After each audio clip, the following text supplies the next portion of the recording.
Welcome to Fiber Chronicles, where you can join me on my journey through the fiber arts. I am Bonnie, and I have a book review for you today.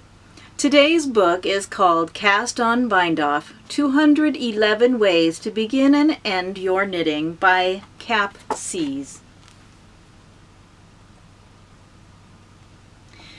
This book has a lot of increases and decreases.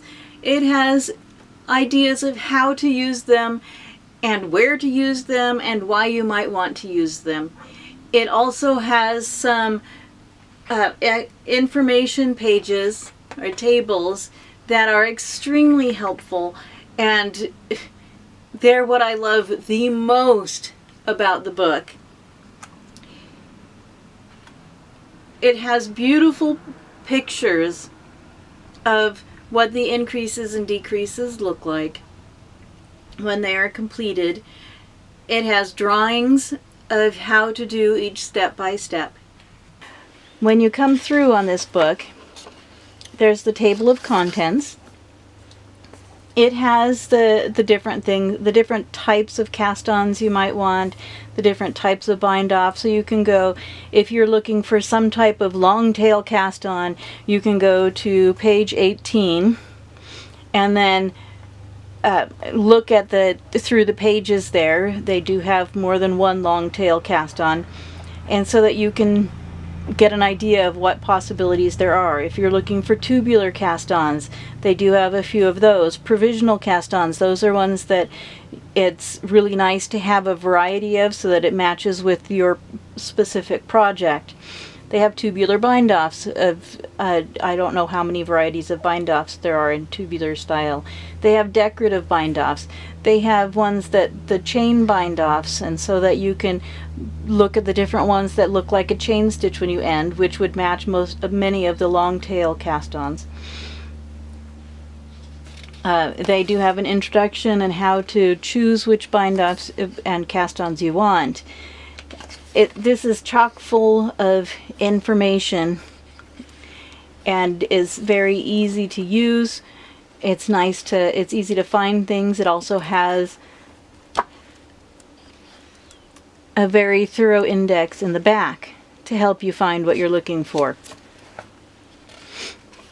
It has my favorite part of the book, this page, that has cast-ons and bind-offs and what your purpose is.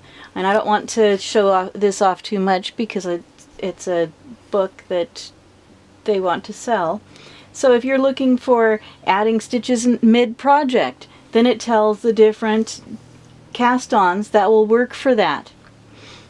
And then when you go to those cast-ons, there will be more information about them. If you need an elastic cast-on, something that's more stretchy, then it tells the different cast-ons that tend to be more stretchy, and so they would work well for socks or hats and things like that. They do the same thing with bind-offs, and then they have a short section on cast-on bind-off pairs, and so that they will look the same when the cast-on will look identical or close to identical to the bind-off when the project is finished, so that you can have it match up that way. They have tips for casting on and how to start with your cast-ons. They show how to do a slip knot. Most people already know that, but if you're a beginning knitter, you might not know how to do a slip knot. They show how to do a twist start instead of having to have a knot there, and that's something that often people don't learn until later on. They think you have to start with a slip knot. Well, many cast-ons you can start without an actual knot, and it can be a twist instead. So then it shows the different cast-ons and bind-offs. It starts those, and the basic ones are at first, and they have every cast-on and bind-off has a photograph of what it looks like when it's laid out flat. They also have drawings, step-by-step drawings, to show you what you're working on. Sometimes these drawings on the more complex patterns, it's difficult to tell just what the needle is supposed to be doing in relationship to the yarn.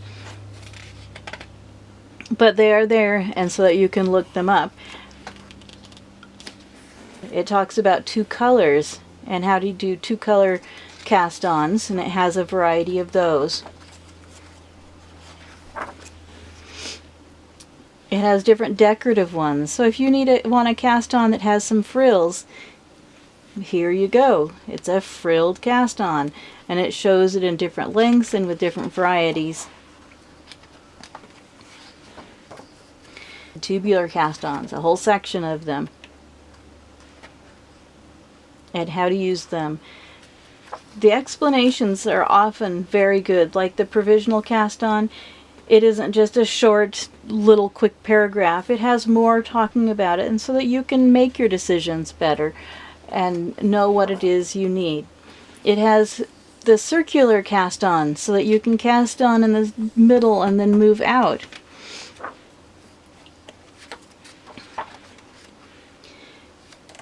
It has them that have lace on the edges. It has Mobius cast-on, which I don't know what are, and I think that I'm going to, well, I do know from the explanation in here what they are, but I've never used them, and I think it looks worth looking into and learning more about them.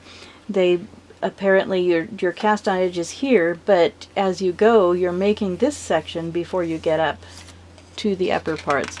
So it looks quite interesting to me, and I want to figure out how to do it. It has sock cast-ons, cast-ons that look very nice on socks. So you can, your edge there, but it also has, excuse me, toe-up cast-ons for socks.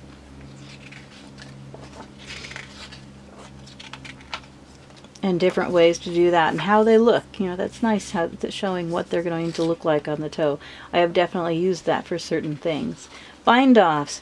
They have a variety of bind-offs also that are decorative, and you know, the different ones that leave a chain look on them. And using a crochet hook to do the bind-off. There are just so many. Ribbing bind-off is one of my favorite ones to do when there's rib. This does not show just how nice this looks. It's nice and stretchy. Whenever I end with ribbing, I always do this bind-off, and I learned it in this book. Excuse me. They have 2 color decorative bind-offs. How to get these bind-offs going. Picot bind-offs. Increase bind-offs so that you end up with because you're increasing as you go, making just the bind-off be crinkly. So there is such, and then you come to the special bind-offs like different grafting and things, so that they come up with ways to graft or seam things together without actually having to sew them.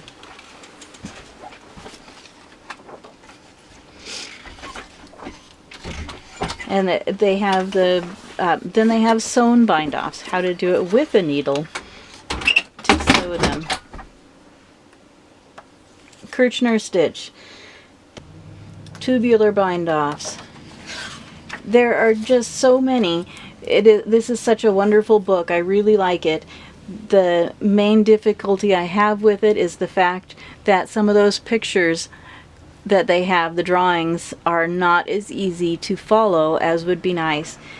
But I have found that since they use common names in all of these, then it is easy to then go to YouTube and search for different tutorials on YouTube that will actually show it on video for you. I love this book, and I would not like to be without it.